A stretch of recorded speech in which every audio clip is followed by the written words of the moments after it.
I haven't signed anybody yet. Ruh-roh. We don't have a tactic either. And we are back on board with Derby here as the scouting has been done. And we are into June of 22, the pre-season of his League One season. And as you can hear, no new players nor a tactic yet. So today we will be following the journey of the signings made in pre-season and the start of Season 2, this first season in League One for the Rams. That's going to have to do. You're going to have to just put up with that. Let's just flip these boys around then. So before any signings are made in this pre-season, this is the team that Herb is plumping with. A 4-3-3 DM wide sets up to make the most of the players that we believe will be staying with the club as they go through. There are definite weaknesses throughout this team, though, if we're looking at the goalkeeper or somewhere that we definitely need to improve looking at last year's choices. We have Allsop and Ruse as our current goalkeepers after Marshall left during the transfer window. We have Stearman and Billick as centre-backs. Billick more of a midfielder being dropped into that defensive position. So centre-back is definitely at least one will need to come in. Byrne and Buchanan as the wing-backs are actually quite strong and had very good seasons and probably do very well if we can keep them at the club. But then looking across the midfield, 3, Knight, Bird and Shinnie will likely stay as well. A very strong midfield. Again, trying to keep them together. A team that played together last year will stick. With Jizuak and Sibley, we're hoping to get some more out of this year. Sibley back on loan after being sold to Aston Villa. And then Stretton up top, another weakness. The youngster scored some goals in the championship season, but not enough. So an out-and-out striker would probably be required for this Derby team, with Stretton dropping probably into that inverted winger on the left-hand side or an inside forward role. So starting from the beginning of pre-season, this is the team that we have. And we will see by the start of the season who has stayed, who has gone, and who is new.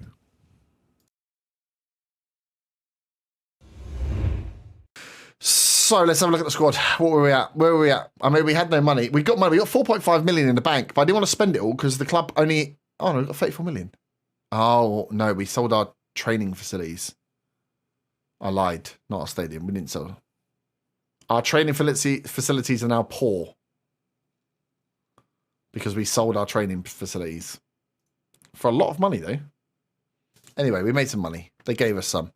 We can't train players. Transfers. This is where it's interesting. We're waiting for a load to come in. So we let a load of guys go out on free. Duncan went out for some money. Jordan Brown went out for some money. Silby went to Aston Villa. That was a big one that we lost. But we did get 5 million for him. David Marshall went, the bastard. And then we brought... Oh, they were the loans that were pretty shit, weren't they? Oh, I got Silby back on loan. We got Silby back on loan. Sold him and managed to keep him back on loan. And then the rest are all these goddamn trialists that we've been trying to play.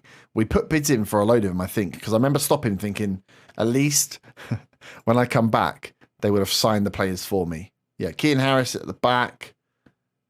We're putting the money in for Timon, because why not? Have we got contracts in for all of these guys? We have. Oh, God, this could be bad.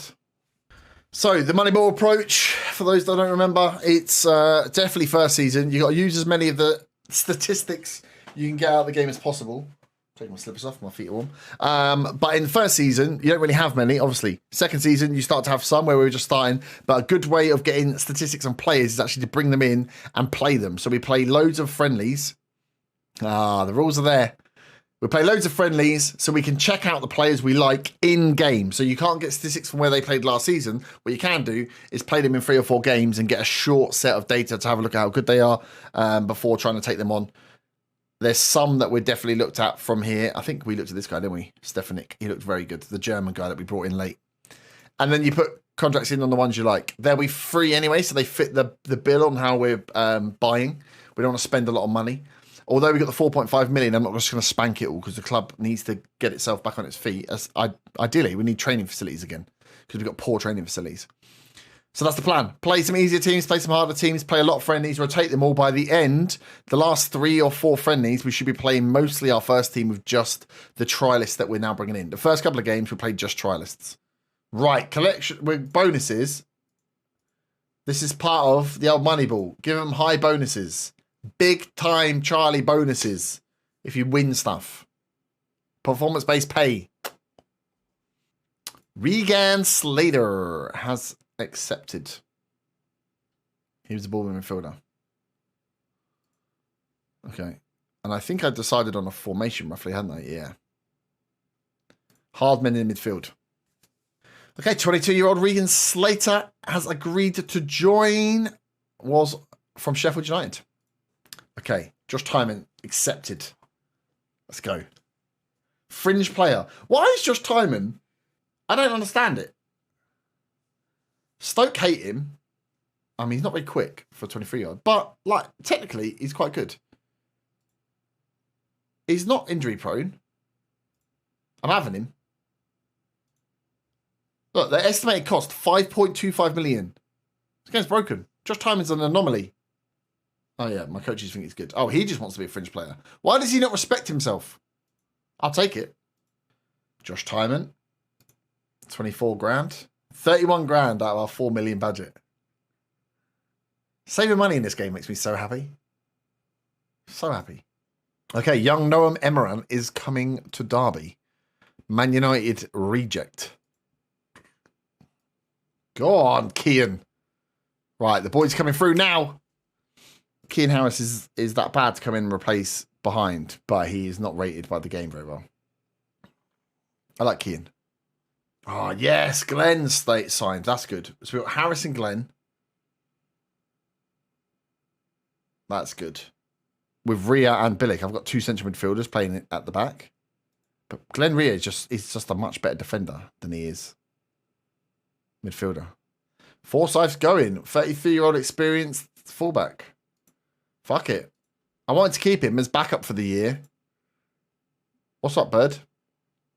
What's up? I know you're sad he's left because it really fucks up our dynamics, but Burn and Knight, you've got this. If I can get money for a 33-year-old, I'm going to do it. Ren's in for Lee Buchanan. Lee Buchanan is valued at 375 to 950. I'm going to come in with 250.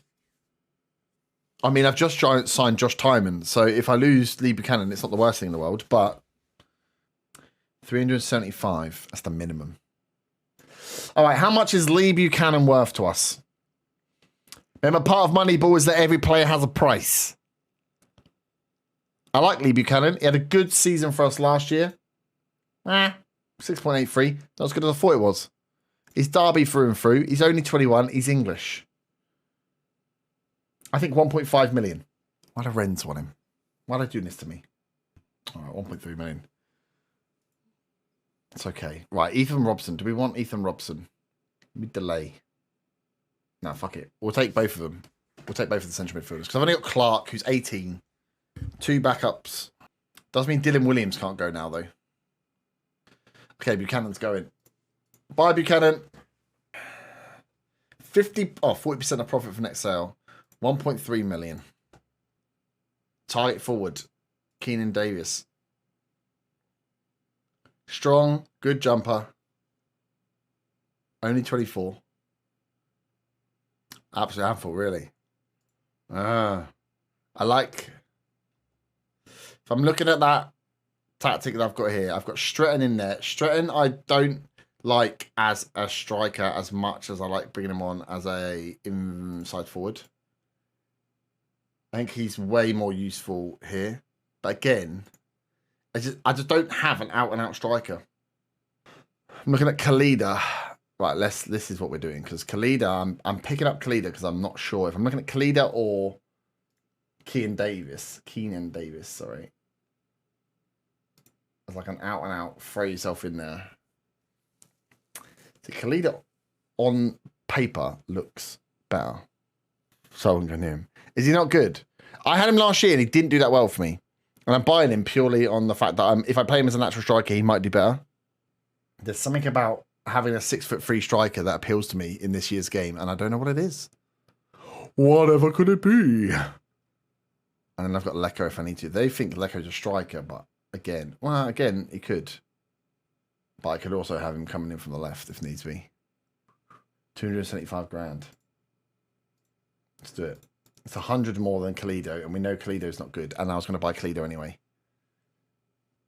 20 grand. Oh, that hurts. That hurts. Promotion wage rise. Okay, you can get money for winning League One. Oh, that hurts a lot. It'll be the highest paid player we've got. Oh, there we go. Yearly wage rise. Okay. So Kalida's a lot cheaper. Okay, Keenan Davis, 24-year-old forward. Okay, let's do it. Time waits for no man, and the season start is upon us. Only part of the transfer business done. Let's see how this Tommy team gets on in League One. So the season gets underway with a game against Doncaster, and new signing Keenan Davis gets a goal on his debut. A great start. Later on in the game, a big fight from Derby, and a second goal coming in from Jizwak. And in the dying embers, Davis adds a second to his tally. 1 game played, 2 goals scored. What a win and start of season for Derby. Oh, we got the Kalido one. Oh, Kalido, sorry. Sorry. I don't want you anymore. I'm sorry. Right, Lecco. Welcome. You're on loan, son. Put in a good performance, and you never know. I don't want to talk to you about what happened, all right? All right, we got goalkeeper as well. A really terrible one. Ah, rejected. Are you sure? Because it sounds like... can I talk to him? Can I talk to the player? Transfer list by request. 3.5 million. Marek Rodek. And then Rodek's their backup. Ah. I mean, he's better than Ruse, right? By some way.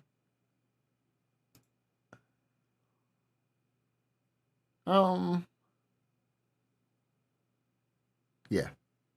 How much money have I got? I got 3.65 with a shit ton of wage budget. Sweeten the pudding. They want 4.4 million. I don't really want to spend 4.4 million because I don't have it. Hopefully, what will happen is Rodak will get annoyed. Oh, what I need to do is speak to his agent, don't I? I don't even know if he wants to join me. If he doesn't want to join me. So yeah, transfer-wise, we're looking at 1 or 2 more players. So we spent 300k bringing in. Josh Timon, Josh Timon was 24k. I lied, it was a very small amount of money. 24k for Josh Timon, 275 for Keenan Davis. Lecco's on loan. We've got a Chelsea goalkeeper on loan just to give us some backup, and another Chelsea goalkeeper here because we've got 1 goalkeeper, first choice. And then Luke Dreyer, Ethan Robertson, Glenn Rea, Kian Harris, Noam Emeran, and Regan Slater all came in for free from trials. Davis is going to prove to be incredibly cheap. And then, yeah, we sold Craig Forsyth, 33-year-old centre-back. Bid came in, so we sold him. And Lee Buchanan, bid came in, so we sold him 1.3 million. So we sold our left back for 1.3 million and brought in Josh Timon for 24,000. So the Moneyball machine is starting to roll. So today we have a big test for Herb the Nerd's Derby team here as they take on Premier League Burnley in the Carabao Cup. A nice cup run is just what this team needs to get some funds in the bank after being relegated to League One. But they have started the season fresh. A lot of new players brought in by Herb as he looks to rebuild this squad under his Moneyball approach with this new season. They did get a win in their first game, but it's very much a new team. So we'll see how they get on here today, as it takes until the 63rd minute with a lot of pressure from the Derby boys before they work an early space in the box. And Kamil Jizwak scores the goal to put the Derby boys in front. 63 minutes gone and leading the game in terms of chances. Derby go ahead. Could this be a dream Carabao Cup run for Herb's boys? As just 3 minutes later, Burnley pushing. Ruse with the save. That goalie position still one that Herb is known to be looking for. So Ruse looking to want to put in a good performance here today. Burnley now not liking being behind. Dyche's men really coming on the push. Corner on the left-hand side, it gets inside, but it clears well out to Burn. Burn going to be a key man and as this season progresses. Sibley, the man that was sold to Aston Villa, back on loan in League One, will be a very key player here, as there is a penalty call here. Knight goes down in the box in the 71st minute. Rico cannot believe it. A chance for Herb's Derby to go 2-0 up in this Carabao Cup. The penalty has been given here. The penalty taker looks to be Graham Shinney. He steps up. Oh my God, massive save from Pope. Massive, massive save here. Keeping Dyche's men in. 1-0 still the score. Derby keep up the pressure on this Burnley team, but what an opportunity missed to go 2-0 up here in this cup run. As Burnley are now attacking, again, they are riled by getting that extra bit of luck, and Cornet smashes one into the top corner there. And it looks like we're going to penalties here in this Carabao Cup round. Derby had the chance to go ahead, but it wasn't to be, with penalties going the way that you would expect it to go for a Herb team. Davis steps up, hasn't scored in this goal, but does dispatch his penalty. That is a 1-1 so far. Nico Lopez steps up here. Can Roos be a penalty hero as the goal goes in there from Burnley? Up next, Graham Shinney missed a penalty already today. Can he get some retribution? The answer is no. The Pope saves another penalty. Not a great position to go into. A penalty shootout with the goalie that has already saved a penalty in normal time. As it looks like this is Burnley's penalty win here in the Carabao Cup. Sibley comes up, steps up for his penalties. And it's another save from Pope. Pope is on fire at the moment. And unfortunately, that means Derby go out as Burnley progress. A great game from Derby. A game they should have really won. The luck of penalties not going with them in game and in extra time. But a great performance, and one that we will be looked to following up with this Derby team as they continue their League One campaign. So yeah, it's just looking at Roos. So can I see the failed transfers? And I've got all these sell-on clauses I could get rid of if I want to as well. Yeah, look. Marek Rodak. I want 4.1 million for him. If we can get him on the cheap. 25-year-old goalkeeper. Mentals can do a bit of work in him. But yeah, positioning, reflexes, agility, anticipation, concentration could be better. He looks rather good for League One. For League One. And he's 6'5", so he's a big old boy. So that rounds out the transfer period, the pre-season, and the start of the League One campaign. Just a goalkeeper on the shortlist. Marek Rodak being the #1 target. We'll be back to see whether Herb gets his man and how Derby get on in the first half of this League One campaign. A new team built. Let us know down below in the comments what you think of the team. Is it going to be strong enough to bounce straight back? And if you are enjoying, make sure you like this video, subscribe to the channel, and catch us live on Twitch, where you can see all the games live. Have a great day. Bye-bye.